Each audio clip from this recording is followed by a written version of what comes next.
Economics पता है क्या होता है? नहीं पता? कुछ होता होगा, बताओ।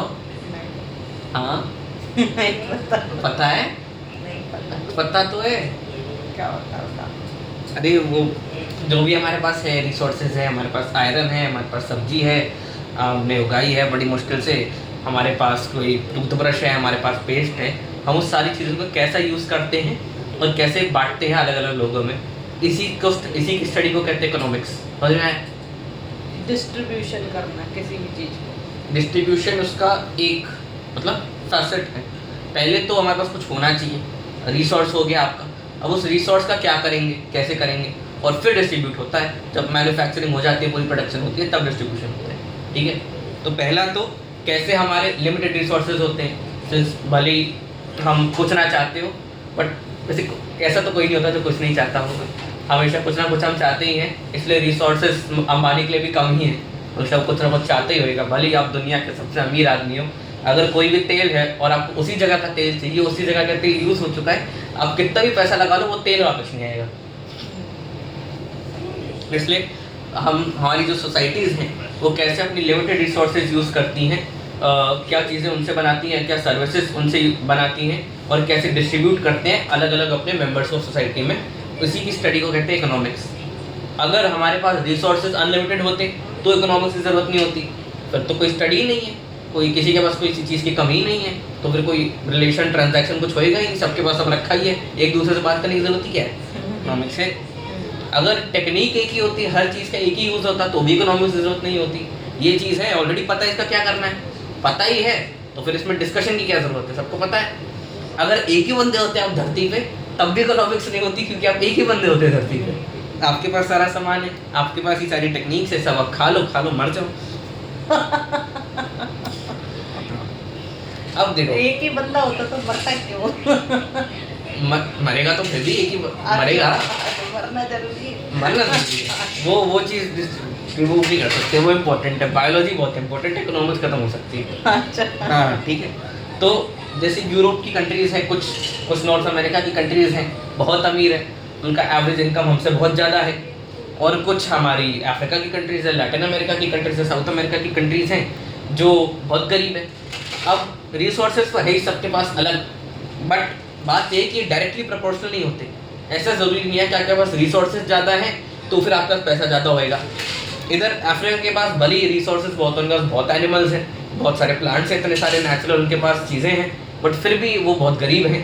पर जापान के पास कुछ नहीं है, उनके पास कभी से कुछ नहीं था, ना ही कभी कुछ रहेगा, नेचुरल रिसोर्सेज कहाँ से ही आएंगे, बट फिर भी वो अच्छे खासे अमीर हैं। वो इसलिए हैं क्योंकि उन्हें टेक्निक पता है, रिसोर्सेज उनके पास कम है, बट उन्होंने उसको ऐसे एलोकेट किया है, ऐसे डिस्ट्रीब्यूट किया है कि वो ज़्यादा अमीर है। अफ्रीका के पास कितने भी रिसोर्सेज हो, या फिर किसी के भी पास कितने भी रिसोर्सेज हो, अगर उसे एलोकेट करना नहीं आता, डिस्ट्रीब्यूट करना नहीं आता, तो फिर गरीब ही रहेंगे। इकोनॉमिक्स का मतलब यही है कि डिस्ट्रीब्यूशन सही तरीके से होना चाहिए, एलोकेशन और डिस्ट्रीब्यूशन सही तरीके से होना चाहिए, एलोकेशन भी, तभी आपके पास अमीरता आएगी, तभी पैसा आएगा, तभी आपका मनी प्लांट थोड़ा ब्लूम करेगा, ग्रो होगा। तो फिर ये जो डेवलप्ड वाली कंट्रीज है, उन्होंने अपने सारे लिमिटेड रिसोर्सेज, क्योंकि रिसोर्सेज सबके पास लिमिटेड है, किसी के पास ज़्यादा किसी के पास कम है, लिमिटेड सबके पास है, बट अमीर कंट्रीज ने एफिशिएंटली यूज़ किया है, इसलिए वो अमीर है। लैंड, लेबर, कैपिटल अपने पीपल के डेवलपमेंट के लिए यूज़ किया है, उनके बेटरमेंट के लिए यूज़ किया है, इसलिए वो अमीर है। अब इकोनॉमिक्स के दो टाइप्स होते हैं, एक होता है माइक्रो इकोनॉमिक्स, एक होता है मैक्रो इकोनॉमिक्स। MI और MA, माइक्रो मैक्रो, माइक्रो छोटा, मैक्रो बड़ा।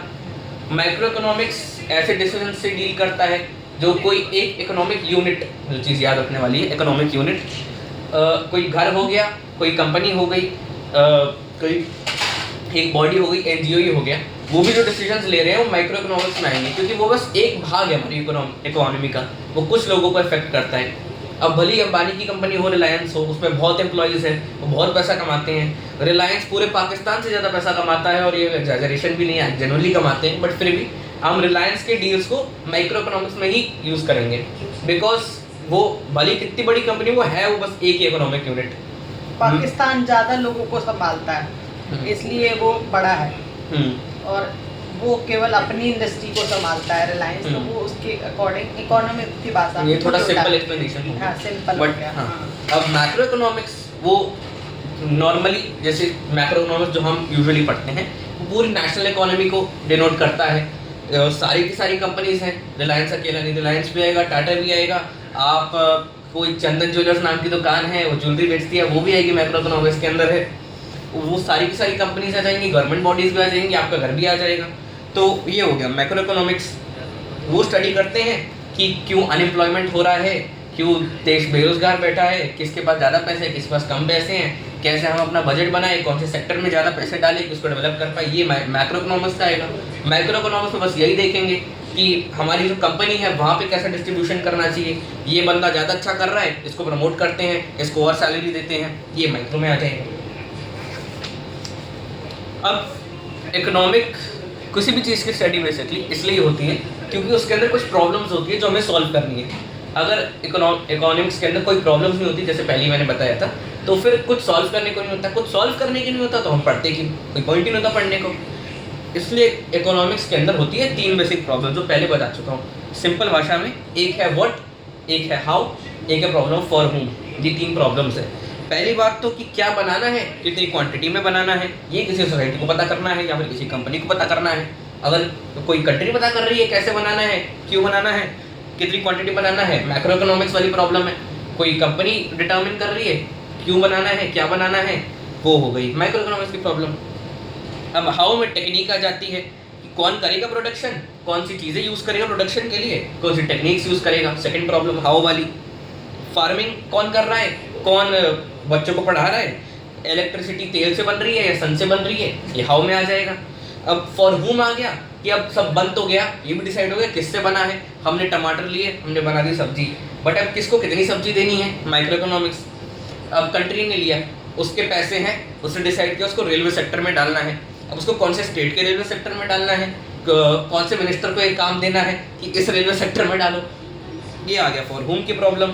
किसको मिलेगा फल इकोनॉमिक एक्टिविटी का, ये हो गई 3 प्रॉब्लम इकोनॉमिक ऑर्गेनाइजेशन की। फिर आते हैं इकोनॉमिक सिस्टम्स। सिस्टम का मतलब पता है? पता है लेकिन तुम ज़्यादा अच्छे से एक्सप्लेन कर सकते हो। नहीं आप भी एक्सप्लेन करोगे, सारा काम मैं करूँगा। सारा काम मैं करूँगा, मेरे को ही तो करना होता है। तो इकोनॉमी के नॉर्मली 2 फंडामेंटली अलग तरीके होते हैं ऑर्गेनाइज करने का। एक एक्सट्रीम पे, एक्सट्रीम का मतलब पता है? बताओ क्या पता है? ज़्यादा, बहुत ज़्यादा।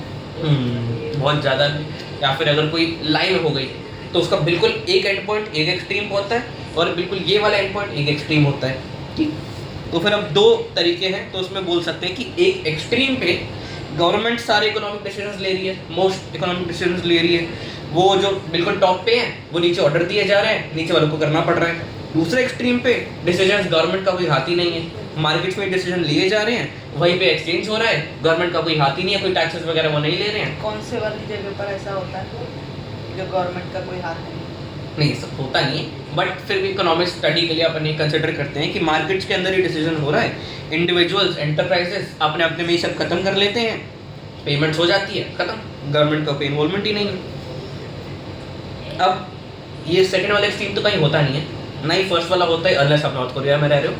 बट सेकंड वाले के लिए मोस्ट क्लोज एग्जांपल ले सकते हैं यूएस का। वहाँ पे और अब धीरे धीरे तो वर्ल्ड में और बढ़ा जा रहा है, जो इकोनॉमिक वाले क्वेश्चन है वो अंदर अंदर ही सेटल हो जाते हैं। आपने चीज़ खरीदी, आपने पैसे दिए, चीज़ ले ली, गवर्नमेंट का कम इन्वॉल्वमेंट है यूएस में। इंडिया के कंपैरिजन में यूएस में मार्केट का जो प्राइस है, क्या कौन सी चीज़ें कहाँ पे जा रही है, ये एक्चुअल लोग जो बिजनेसमैन होते हैं और कंज्यूमर्स होते हैं वो ज़्यादा डिसाइड करते हैं। इंडिया में फिर भी थोड़ा ज़्यादा हाथ रहता है हमारा, बट नॉर्थ कोरिया चाइना जितना हाथ नहीं रहता हमारा, हम लोग और ज़्यादा रखते हैं। गवर्नमेंट, हाँ, जैसे नॉर्थ कोरिया है वहाँ पे तो जॉब्स प्रोवाइड करना भी उन्हीं की रिस्पॉन्सिबिलिटी है। अच्छा, हाँ, लाइक वैसे देखा जाए, मोरली देखा जाए, क्योंकि उन्होंने ऐसे ही बना रखी अपनी कंट्री को, बंदा खुद जॉब कर ही नहीं सकता, बंदा मूवीज नहीं देख सकता, गाने नहीं सुन सकता, जेल में डाल देते हैं वो। तो भैया जॉब प्रोवाइड कर दो एटलीस्ट, ये वाली चीज़ है।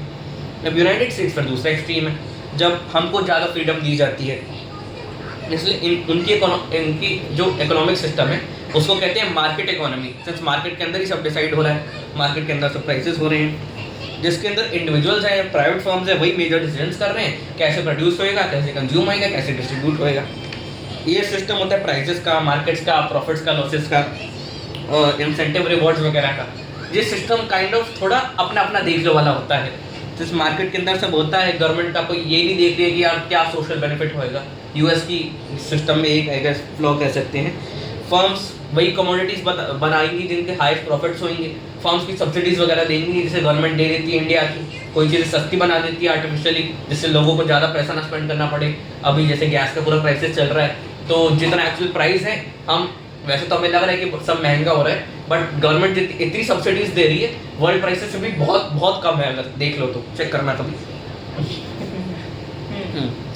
इधर कंजम्पशन इससे डिटरमिन हो रहा है कि इंडिविजुअल्स कैसे डिसाइड करते हैं कैसे स्पेंड करना है, प्रॉपर्टी कौन ओन करता है इससे डिसाइड हो रहा है।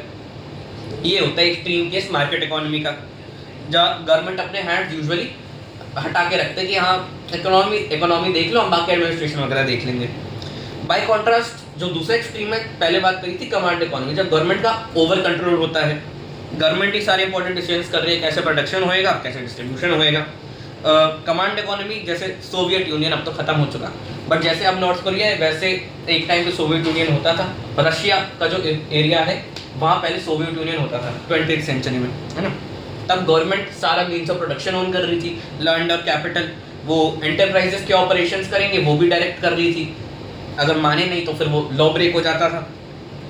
एम्प्लॉयर वर्कर्स का है, वही उनको बता रहे कैसे काम करना है, एम्प्लॉयर्स के पास फ्रीडम कम है, ऐसा है, इसलिए वो डिसाइड कर रहे हैं कि कैसे आउटपुट होने वाले सोसाइटी का कैसे डिस्ट्रीब्यूट होने वाला है। तीनों जो फैसेट्स है गवर्नमेंट का ही सबसे ज़्यादा हाथ रह रहा है उसमें। इन शॉर्ट कमांड इकोनॉमी में गवर्नमेंट ही सबसे मेजर क्वेश्चन आंसर कर रहा है, व्हाट, हाउ, फॉर हुम। मार्केट इकोनॉमी इसका उल्टा हो रहा है, क्योंकि रिसोर्सेज सारे कमांड इकोनॉमी गवर्नमेंट ही ओन करती है और डिसीजन इन्फोर्स करने का पावर भी उन्हीं के पास है। अब जैसे यूएस और सोवियत यूनियन का तो एग्जांपल लिया है, बट वो दोनों भी completely market economy, completely command economy तो नहीं थी। नॉर्मली सारी सोसाइटीज होती है मिक्स्ड इकोनॉमीज, जहाँ थोड़ा गवर्नमेंट का होता है थोड़ा मार्केट का होता है, जैसे इंडिया का है। अब ज़्यादातर डिसीजंस होते हैं वो डेवलप्ड और डेवलपिंग इकोनॉमीज के, आजकल मार्केट वाले साइड पे हम ज़्यादा वियर कर रहे हैं, ज़्यादा फ्रीडम हमें मिल रहा है। बट गवर्नमेंट का भी अभी भी इंपॉर्टेंट रोल है, ओवरसी करेंगे मार्केट का फंक्शन है, जैसे सब्सिडी की बात करी थी गैस वाली, वो भी अभी गवर्नमेंट का एक फंक्शन है। अगर उन्हें फ्री रेंज छोड़ देता तो फिर जो सारी गैस की कंपनीज है वो तो बढ़ा देती ना अपना प्राइस, उनको क्या फ़र्क पड़ता है कि कितना पैसा देना पड़ रहा है, गैस तो लोग खरीदनी पड़ेगी, उनका तो प्रॉफिट होएगा। बट इतना फिर कंट्रोल गवर्नमेंट मिक्स्ड इकोनॉमी में रखती है कि कुछ ज़्यादा ओवरबोर्ड ना हो जाए, बट इतना भी कंट्रोल नहीं रखती कि कोई फ्रीडम ही ना बचे मार्केट में, कुछ कॉम्पिटिशन ही ना हो। इसलिए फिर लेफ्ट समझ लो कि लेफ्ट में होता है कमांड इकोनॉमी, बीच में होता है मिक्स्ड इकोनॉमी, बिल्कुल राइट होता है आपका मार्केट इकोनॉमी, यूएस वाला कैपिटलिस्ट इकोनॉमी जिसे कहते हैं, और ये कमांड वाली इकोनॉमी को बोलते हैं सोशलिस्ट इकोनॉमी, बीच में आती है हमारी मिक्स्ड इकोनॉमी।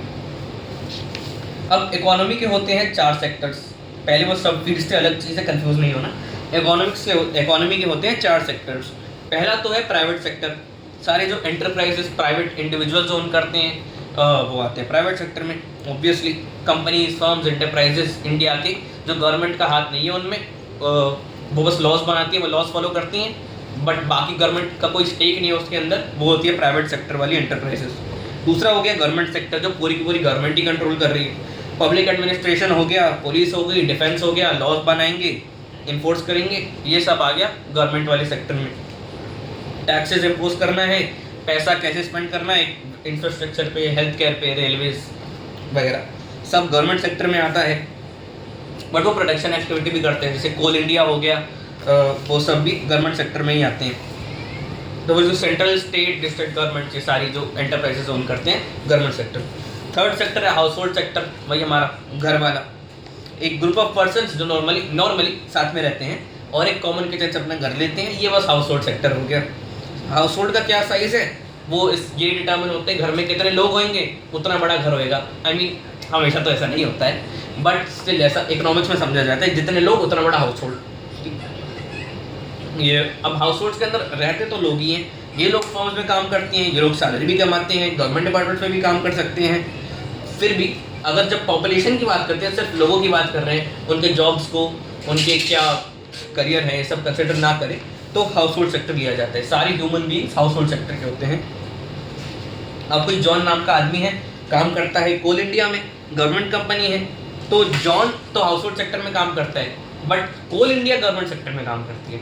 ये इंपॉर्टेंट डिफरेंस है याद रखने वाला। चौथा आ जाता है एक्सटर्नल सेक्टर।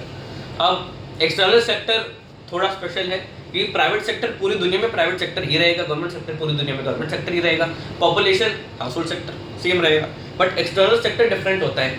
अगर कोई अमेरिका की कंपनी है और आप अमेरिका में रह रहे हो, तो आपके लिए डिपेंड करते हैं कि प्राइवेट कंपनी है गवर्नमेंट कंपनी है, उससे डिसाइड होगा कि कौन सा सेक्टर है, प्राइवेट सेक्टर है गवर्नमेंट सेक्टर है।